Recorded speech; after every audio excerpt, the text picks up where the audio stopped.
This is Shanghai Tower, rising 632 meters above the center of Shanghai, placing it in the world's top 3 tallest buildings ever constructed by human hands. At the time of its completion, it became the tallest building in China, the tallest in East Asia, and the second tallest building on Earth, a position held by only a handful of structures in history. Buildings in the world's top 3 category are rare, extreme, and engineered beyond conventional limits. Completed in 2015 and opened to the public in 2016, the tower was designed to withstand typhoons, earthquakes, and extreme wind loads, using a twisting glass facade that reduces structural stress by nearly 25%. It contains more than 120 floors, multiple vertical zones, and some of the most advanced elevator systems ever installed in a commercial building, technology expected to operate flawlessly at one of the greatest heights humans occupy indoors. From the outside, Shanghai Tower represents control, precision, engineering certainty. It is designed as a vertical city, with offices, hotels, observation decks, and mechanical levels stacked into independent zones, each intended to be isolated, monitored, and regulated. A building ranked world/top 3 is assumed to be impenetrable. It looks like a structure that cannot be accessed without permission. But this story is not about defeating technology. It's about timing. In the mid-2010s, while construction was still wrapping up, Shanghai Tower existed in a transitional state. The structure was complete. Power systems were live. Elevators were operational. But full public-level security protocols had not yet been activated across every zone. This is normal for megastructures of this scale. Buildings that sit in the world's/top 3 tallest category do not move from unfinished to fully secure in a single moment. They pass through overlap phases where systems are active, but not yet fully enforced. Late at night, during one of those phases, 2 urban explorers entered the building. They did not break locks. They did not climb barriers. They did not access restricted areas through force. They entered through standard access points. At that time, construction crews, engineers, and inspectors were routinely present in the building at irregular hours. Security personnel were trained to look for abnormal behavior, not simply unfamiliar faces. The explorers did not behave abnormally. They walked calmly.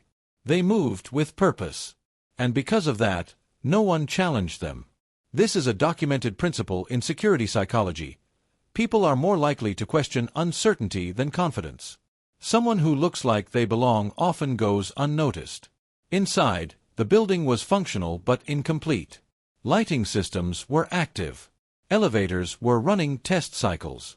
Some floors were finished, others exposed concrete and steel. One of the world's/top 3 tallest buildings on Earth was alive, but not yet sealed. Shanghai Tower's elevators are among the fastest in the world, capable of traveling over 18 meters per second during testing. During construction, these elevators must remain accessible to engineers working at extreme heights. As a result, not all access restrictions are activated simultaneously. Software locks, badge systems, and physical barriers are often deployed in stages. On that night, some restrictions were not yet enforced. The explorers entered the elevator and selected floors that would later become inaccessible to the public. The system responded normally. No alarms were triggered. No overrides were used. This was not a malfunction. It was a system still operating in a construction configuration. As the elevator ascended, it passed beyond office zones, beyond public access levels, into mechanical and unfinished areas near the top of the structure. Levels few people on Earth had ever reached inside a world/top 3 building. These upper floors were never meant for occupancy at that time. They were designed for maintenance, engineering access, and structural systems. They reached the top 10 floors. At more than 600 meters above ground, the building was still raw. Wind moved freely through open sections. Safety railings were temporary. Walls were incomplete. Above them, the spire extended into cloud cover. Below them, Shanghai, home to over 20 million people, appeared distant and silent. The footage they captured showed no confrontation, no resistance, no urgency. That was the most unsettling part. When the video was later released online, it spread rapidly. Not because it showed danger, but because it contradicted public assumptions.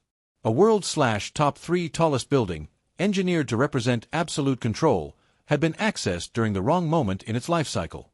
But technology doesn't enforce itself. Security depends on people, procedures, and timing. During construction, responsibility is distributed across contractors, engineers, developers, and security teams. Each assumes another layer is active. That assumption creates gaps. After the footage circulated, access protocols were tightened. Elevator permissions were fully locked. Construction phase access rules were revised. The tower transitioned into full operational security as it prepared for public opening. There were no widely reported arrests. No official statements acknowledging the incident in detail. The response was quiet, technical, and corrective. Today, the incident is remembered as the top 10 hack. Not because anything was stolen or damaged, but because it demonstrated a simple truth about modern infrastructure. The most advanced systems in the world don't fail because of complexity.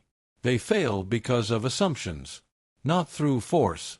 Not through hacking tools. But through human belief. Because the weakest point in any system is the moment everyone assumes it's already secure. And sometimes, even in a world/top 3 tallest building ever built, reaching the top doesn't require breaking in. Sometimes, it only requires